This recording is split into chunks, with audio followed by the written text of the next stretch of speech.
Hey everybody, season 4, episode 5, Scandal.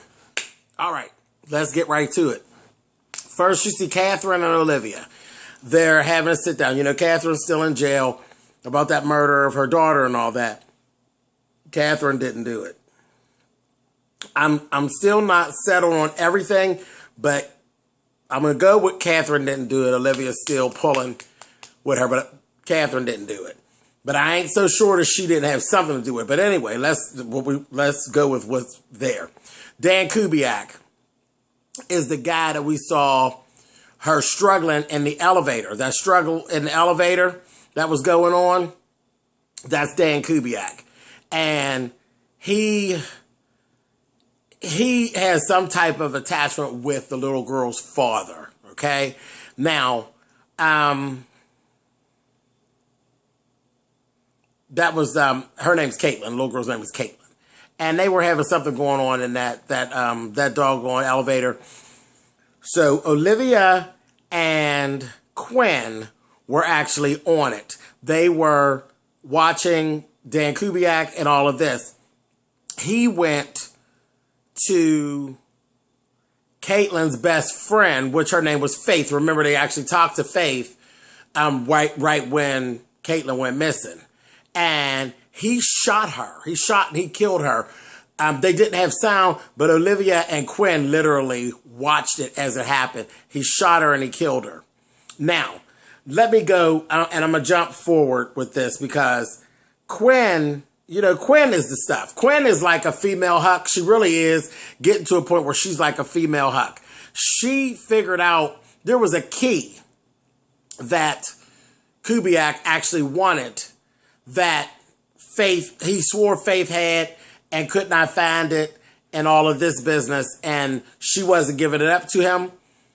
Quinn figured it out. Quinn kept going back over everything, and right before she actually figured it out, because Olivia said, well, what did she do with it, Quinn? Where would it actually be? She's racking her brains. I'm saying she probably has it inside her somewhere. And sure enough, Quinn, it was like 10 minutes later, Quinn's like, you know what? She sneaks down into the morgue, cuts her open, and there's the key right in her stomach. She swallowed it.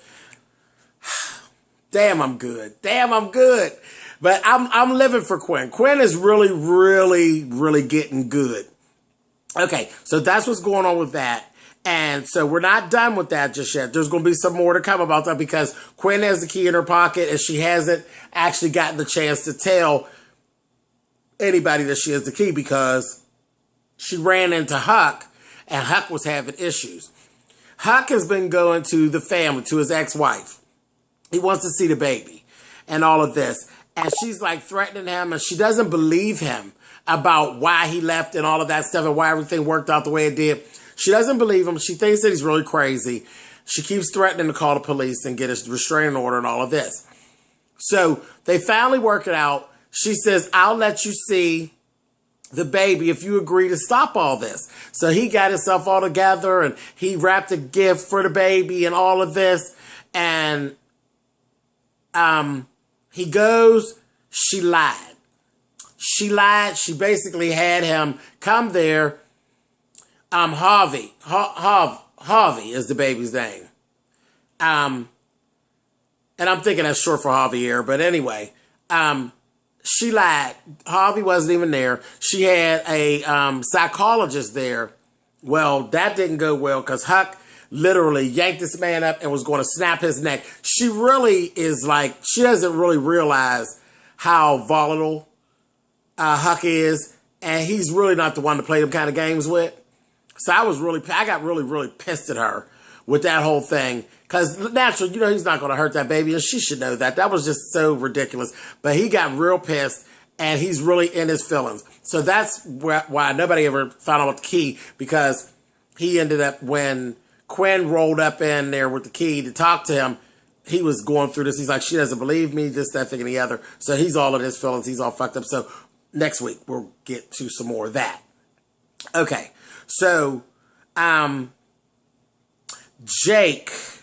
before we do that, Olivia and Papa Pope, he came over to her house and to have a drink with her and all of that. And she was telling him, you know, I haven't heard from Jake, this, that, thing, and the other. He sat right up in his line like, oh, well, you know how Jake is. You know, when I was a young man, this, that, lying. Just like he don't know what's going on with Jake. So I was like, oh, Papa Pope, you're a mess. That Rowan is too many things. Anyway, Jake is being interrogated at the Pentagon. So they got him all held up. They got him all chained up.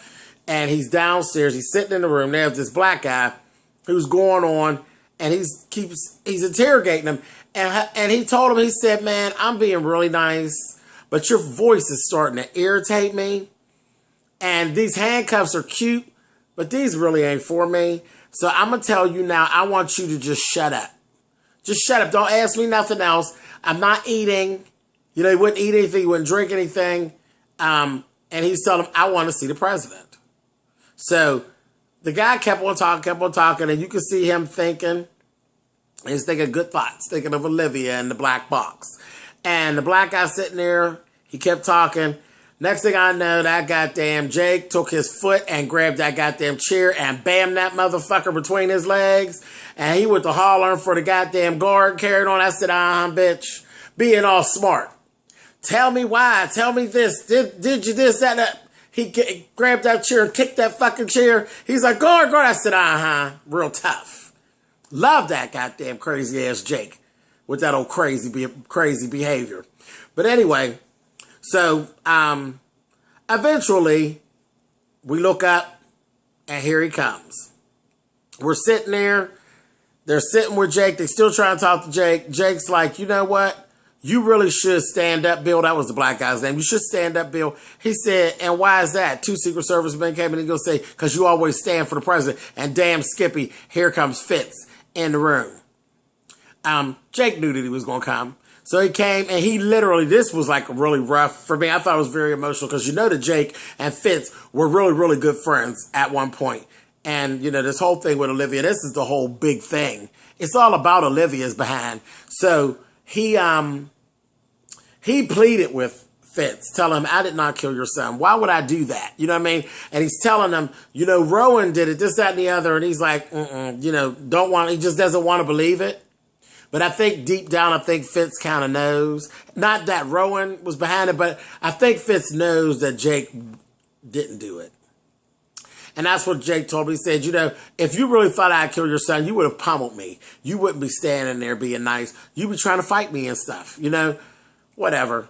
So that was that. So back on the home front, Olivia's still running around looking for him. And in the midst of that, she goes and she meets with Jeremy, which is Caitlin's father. And she told Caitlin, because Kubiak actually sat with Jeremy and told him, you know, he admitted to killing Caitlin and Faith, you know.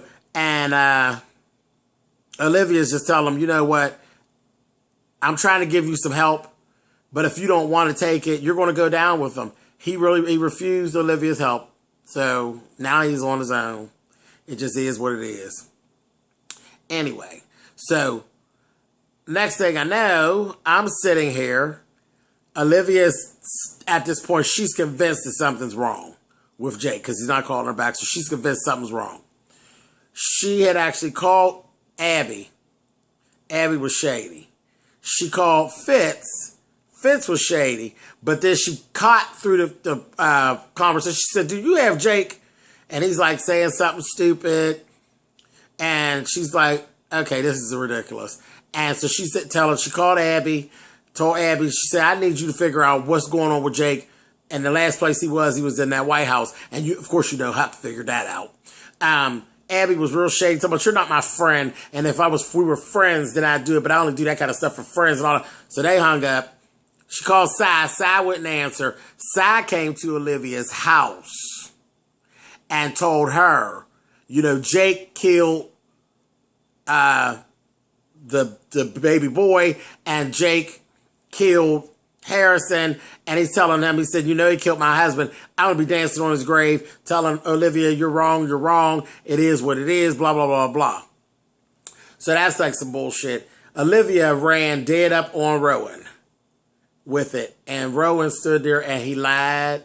And he said, No, I sent you off because I knew you would be safe. I didn't know you were going to take Jake with you, but once you had taken Jake was one of my boys. He was one of my favorites, so I knew you would be safe, so I just left it like that. All I wanted was for you to be happy. He stood right up in that lie. Right up in that lie. It was crazy. Okay, back at the White House, but she ain't buying it. But back at the White House, Fitz was gone. So Mellie's having a fit because he's not there to take her to the gravesite with her crazy bullshit. She still ain't washing her ass, and she's wearing that dirty ass robe and them nasty panties and all that. So he ends up telling her, he said, you know what, just stop all this bullshit. I was at the Pentagon trying to get a confession out of the man that killed our son. This, that, the other. Mellie, it kind of stumped her because she would swear that he was off screwing Olivia. She was going off. You were fucking your goddamn mistress, this, that, and the other. Ridiculous. She's just so insecure. But anyway, he ended up telling her that. She's like, okay, so this, you seen her like snap. I said, oh, reality is setting in on Mellie, finally. That goddamn crazy ass, drunken ass Mellie started talking about, oh, so that means he died for a reason. He's like a soldier. He died for us to be in this White House for another 4 years, so his death means something. He did it for us. Fitz looked at her like this bitch done lost it and told her, let me tell you something. You don't talk to me about my son anymore. When you find the real Mellie, you come back and you talk. But until then, we're not going to talk. You get your ass on out of here. Because that was some old psycho cunt shit. He threw her ass on out of there. And she's looking just as stupid. And I'm like, girl, nutball. So I think once he threw her out and told her he didn't want to talk to her no more, I think something clicked and she's good. Because when you see her again, she took them nasty panties and them boots and shit off, and she got herself in the shower. So I think she's cool. I think she's going to come on back now. And it's time for her to come back. And in the midst of all that, David has actually tried to get in touch with Abby. Abby kept blowing him off. She finally did get in touch with him. David's conscience has gotten the best of him. He feels really bad about the judge that killed himself and all the stuff with B613. He just, his conscience is just wearing him out. So Abby ended up going to Olivia, and she called herself just going to cuss Olivia out, about the fact that Harrison got killed. Now David Rosen's all fucked up and all this, blaming everything on Olivia. And Olivia's like ends up telling her, because she's looking real stupid, telling her about Jake, and she believes they have Jake, and they believe he killed everybody and all this, and she don't know what to believe. Just a mess. So Abby kind of broke, and they broke, so I think they're going to mend their fence, which is time. It's time. We need all of Pope and Associates back on board. We really do. We've played this game long enough. It's time for the gladiators to go back together, and let's get shit done. Okay, so the last thing we see, Fitz goes back to see Jake. So Jake, again, is pleading with him about, I didn't kill him, this, that, thing, and the other. I didn't kill little Jimmy, blah, blah, blah, blah. And this time, Fitz is like taking his jewelry off, and he starts beating the shit out of Jake. And Jake's like, this is about Olivia. This is about Olivia. This is about, he said, you don't want to believe me. You know better. You know I'm a white hat. You know you're a white hat. She calls us that. She loves us both.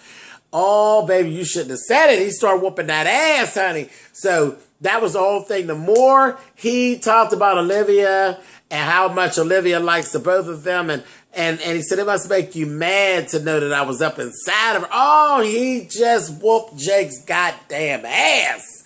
And it's horrible. He literally just beat Jake's ass. And it really is all about the black box. The black box got power.